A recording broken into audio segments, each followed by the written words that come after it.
দিয়ে দিলাম half table spoon লবণ আর হাফ টেবিল স্পুন হলুদ। জলটা ততক্ষণ গরম করে নেব যতক্ষণ না এটা ফুটছে। তো এইভাবে গরম করে নিতে হবে। জলটা গরম হয়ে গেলে এর মধ্যে সোয়াবিনগুলো আমি দিয়ে দিব। এখানে সোয়াবিন তুমি যদি এইভাবে ভালো করে ফুটিয়ে নাও তাহলে এর একটা গন্ধও থাকে আর নরমও হবে যদি এইভাবে ফুটিয়ে নাও। তো আমরা এইভাবে খুব ভালো করে সোয়াবিনগুলোকে ফুটিয়ে নিব, তাহলে কিন্তু সোয়াবিনটা খেতে ভীষণই ভালো লাগবে। অবশ্যই এই টিপসটা ফলো করবে। কালারের জন্য কিন্তু হলুদ দিয়েছি, আর লবণটা দিলে সোয়াবিনটা খেতে ভালো লাগবে। এইভাবে সোয়াবিনগুলো আমার সেদ্ধ হয়ে গিয়েছে, তুলে নিব। একটা ছাঁকনি দিয়ে তুলে নিচ্ছি সোয়াবিনগুলো।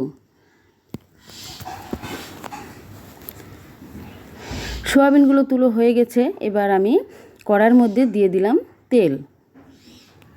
সোয়াবিনগুলোকে ভেজে নিব।